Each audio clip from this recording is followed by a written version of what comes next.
Muhammad, what do you do in your everyday life to change the conditions of prison? He doesn't know that I was going to ask him that question. This is going to be great. Well, I helped in a campaign to stop isolation in New York State. That's one of the things. In my campaign, I have a coalition of over maybe 60 organizations with equal in numbers, like 30,000 people.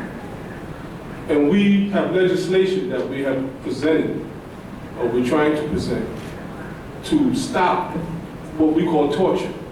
Juan Mendez, who's a UN rapporteur. A UN rapporteur is a person that does fact-finding missions for the UN. And he went to Afghanistan prison, Guantanamo, other prisons around the world to study isolation and torture. And he says that anything over 15 days in isolation is considered torture. So that's what he sees across seas, and the UN and the United States abide by that. Then they're practicing torture right here in New York State. They have children, women, elderly, the mentally ill, the lesbian gay community, in isolation in New York State. And I fight against that every single day, 7 days a week, 24 hours a day, because I am a person who experienced that degradation. So I would refuse to be out here not fighting that battle on the ground floor. The communities at large really need to be in here packed, because Brownsville, East New York, Crown Heights, Flatbush, the Bronx, Harlem, all of our loved ones at one time or another are going to be affected by this criminal justice system. And once they get there, how do we want them to not only be treated, but how do we want them to return? See, when we go to prison because of problematic behavior. But when we get there, there's nothing to address that behavior. And it's exacerbated when you're being punished and abused and tortured. So then when you come back to the community, you come back to the community more damaged than when you went in. So we always want to know what happened to little Raekwon and them. Why they still at 35 acting like they're 16? See, these are the things that we ask ourselves, but we don't know why. Why did he always keep going back? There's psychological damage being done to us under those conditions. That brother or sister who went away is not the same person who comes home. But how do we want them to come home? See, that's the question. And we have the power to change that. See, we're taxpayers, but we don't really question how our money is being spent. I always tell the brother on the corner, I say, well, let's put money together and get a business. First thing we're going to ask, who's going to control the money? But I say also, let's get down some weed and some liquor. Nobody questions who's going to control the money. If you notice that, seriously, all we want to know is it's going to be good or where we're going to get it. You see, this is the damage that's affected us. And we have to question this. We really have to be involved on our community boards. When we go see loved ones up there, we have to take an aptitude test. Find out what's really going on with them. Don't just go up there and then just have a meaningful moment, but actually speak to them and say, are you getting the treatment you need? Are you reading? Do they have education here? Do I need to send you some books? Yeah. Because when they come home, you want them to not go back. You want them better off than when they left. And that's not happening. 40% of the people that return go back to prison. That means that something's wrong. 97% of the people that return, they come back to the communities they leave. That's right. So they're coming back. Let's understand that they're coming back. They're not coming back debriefed. They're not coming back with any what we call psychological treatment. They're just being thrown back into the community. And then when their behavior magnifies itself, and he don't or she don't know what's wrong, because understand something. When you're under psychological torture, you don't know how it's going to manifest itself. That's right. You see, you really don't until you get out here. So let's really look at that. And that's what I do every day. Thank you very much.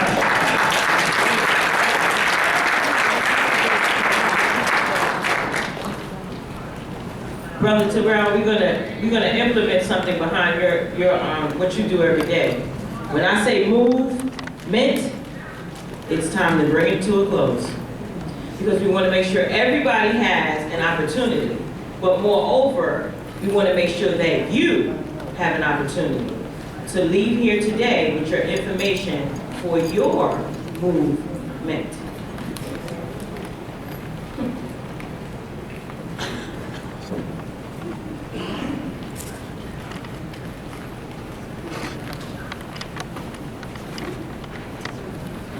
Speak to me a little bit about Sparks of Joy Ministry.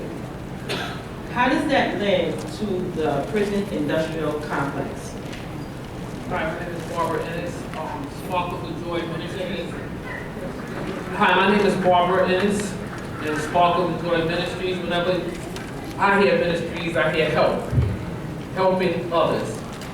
So what I do is I help people integrate with integration and reentry back into the community.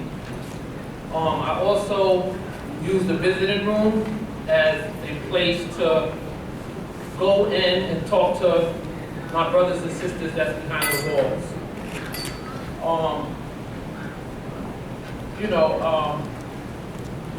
These are people like us that one time in their life has made a decision that changed the dynamics of their lives.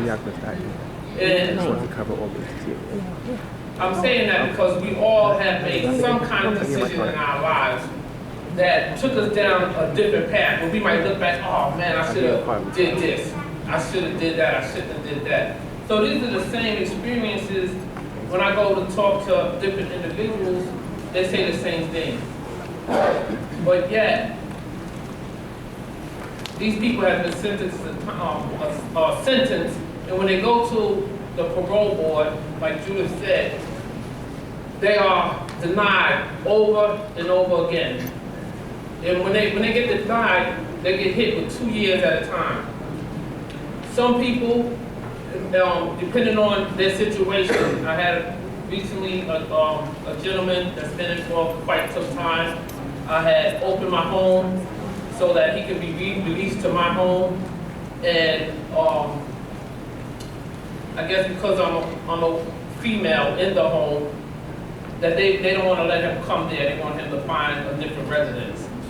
But stuff like that, now he's gonna go back to the parole board until December of 2014. So that's like 8 more months he has to try to figure this thing out, which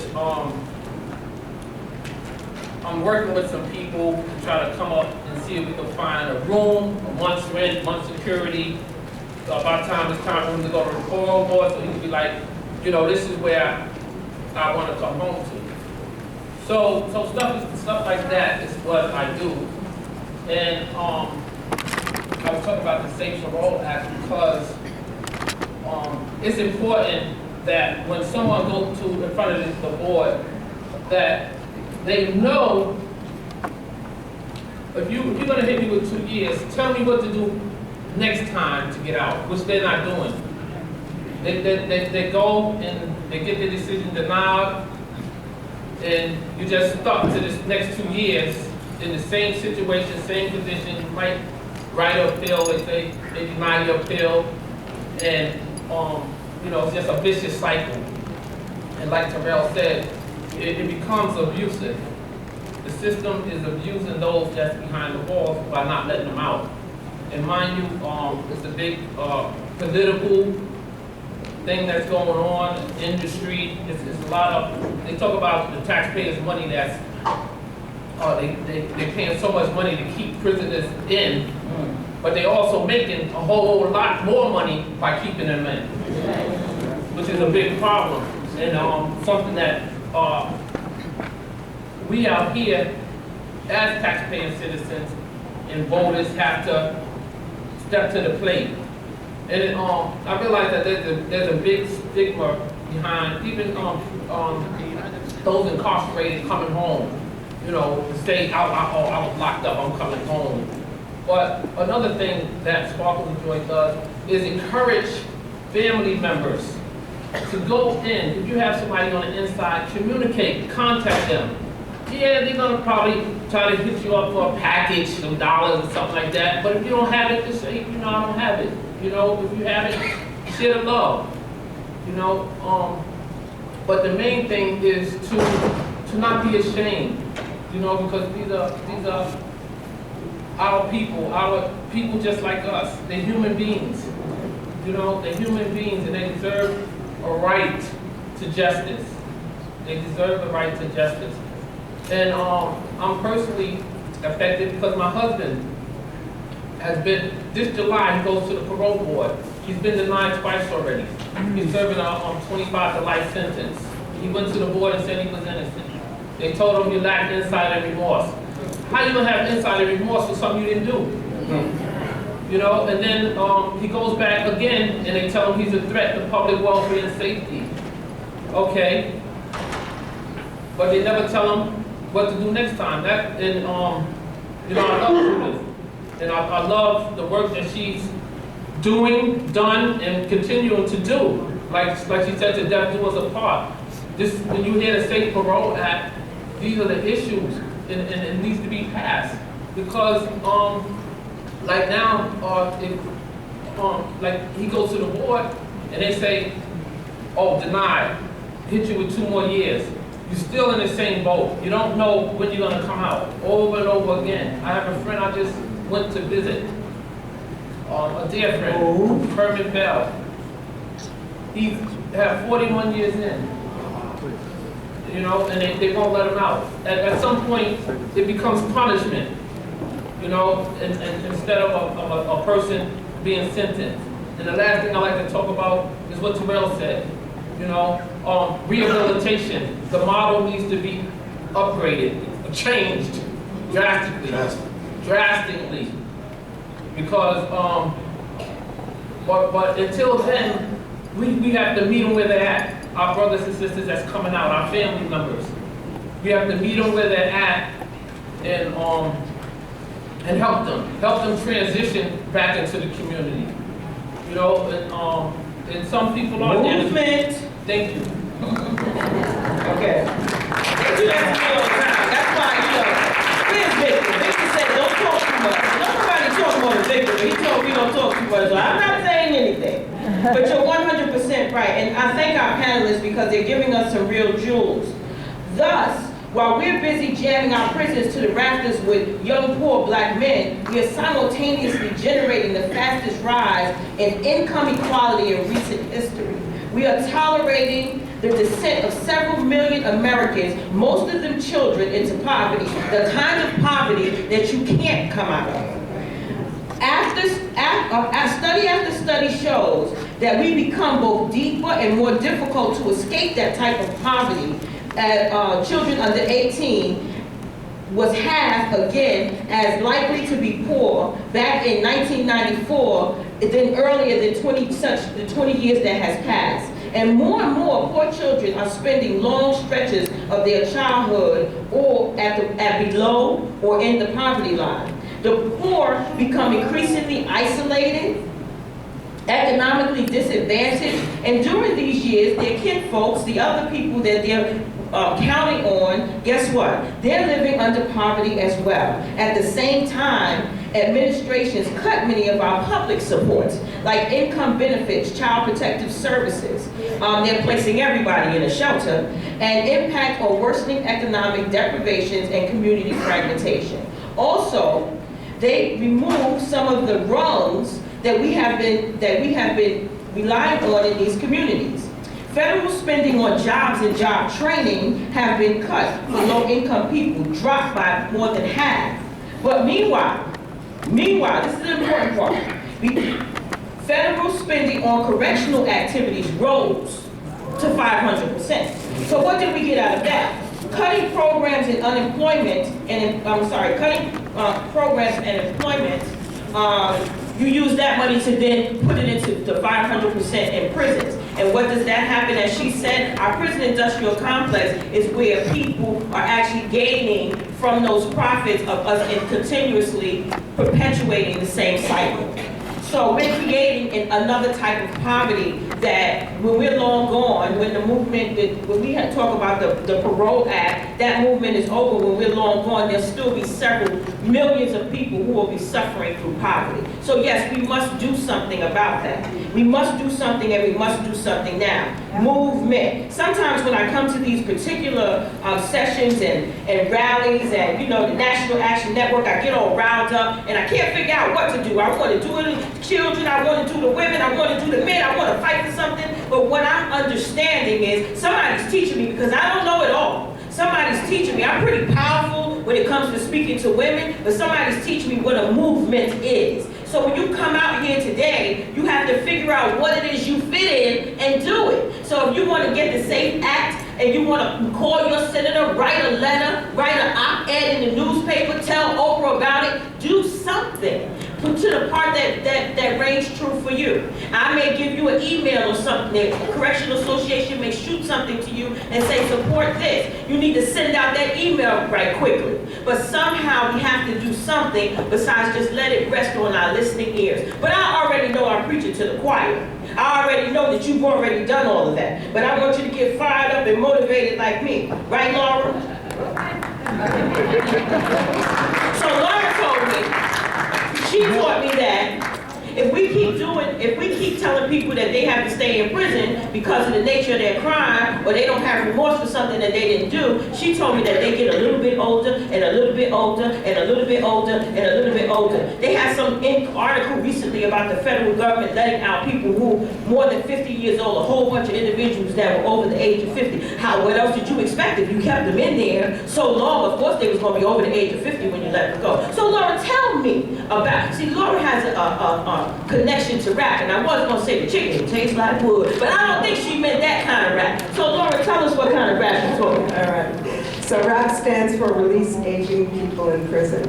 And if I hadn't been released from prison 15 years ago, I would be one of them, because I'm about to turn 69. And Mujahid Farid, who I hope is here, and who I hope will participate in the discussion, is the lead organizer of RAPP.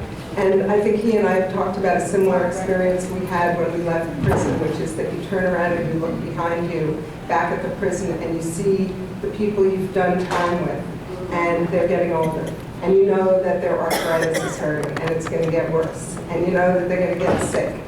And so each of us and a bunch of other people who came out said, we're not going to stand for that. But it became a strategic point. This is a great panel, and it's really an honor to be with all of these people who are all trying to attack this monster of mass incarceration from different parts and bring it down. And we are going to. I believe we are going to. And this is a good moment, because across the country, it's almost impossible to hear anyone speak without saying, do you know the United States has 5% of the world's population and 25% of the world's prisoners? Do you know that the United States has, what is it, 25% of the people or more who are in solitary confinement in the world? Do you know that we're spending all this money on prisons? And so it has become a general topic. So we're at a moment when we can make change. And what we have to decide is, are we going to go for a cosmetic change, or are we going to try to make one that's going to stop the monster in its tracks? So the reason that we chose the issue of release aging people in prison is this. We think it gets to the heart of the problem. Who are the people in prison who are aging? They're the largest segment, the fastest growing segment of people behind bars is people over the age of 50. In New York State, because of the slight reforms to the Rockefeller drug laws, the number of people in prison as a whole fell by 21% over a 10-year period. During that same period, the number of people over the age of 55 in the New York State system rose by 64%. 21% going down, 64% going up. Today, 17% of all incarcerated men in New York State and 15% of the women are over the age of 50.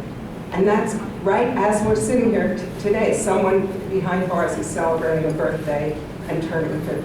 So that number is going to keep going unless, and this has to do with what Barbara and Judith were talking about parole, unless we can say to our public officials and to the Board of Parole, look at people as human beings, number one, give them their dignity, and assess their readiness to be released. Because the people that we're talking about who are over the age of 50 have tiny rates of recidivism. Someone who is over the age of 50, who's done a long time in prison for the worst crime in the New York State, whatever, statutes of crimes, first-degree murder, has a 0.06% chance of returning to prison for a new crime. And you heard before that the overall status, stat is 40%. Someone over the age of 50 who's done a long time in prison, and if you've got 25 to life, you've done at least 25. And if you're like Herman Bell, you've done 41, or Yolanda Johnson-Peterkin, who's co-defendant, or Muhammad Koti, who's 87, who's done 31 years in prison and still being denied parole. You have, if you're convicted of first-degree murder, the chance of returning to prison is 0.6%, half of 1%. Oh, I'm sorry, 0.06%, half of 1%. So it makes sense, right? But politically, since the Board of Parole is not looking at risk assessment tools, which they are supposed to be using, that's the law Judith was talking about. They're supposed to use risk assessment tools which have been proven nationally to reliably predict who is and who is not a threat to public safety, so that you can release the people who are not a threat to public safety. The Board of Parole has refused to use those tools and instead keeps relying on a political category, which is the nature of the offense. So our communities can make a difference, because we can say, who are you listening to? The parole commissioners. Are you listening to the Correctional Officers Union? Are you listening to the Police Benevolent Association? They have a political reason to keep people in. It's their job, it's their livelihood, it's their whole reason for being.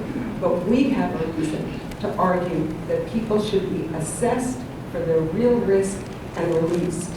And the people over the age of 50 should get an extra plus mark for getting out, because we know statistically that criminal behavior decreases with age. Not only that, in our project at the Correctional Association, on this panel, we have an example of what resource, besides the money, I'll get to the money in a second, but besides the money, what would happen if elders started to be released from prison? Well, first of all, families would be reunited.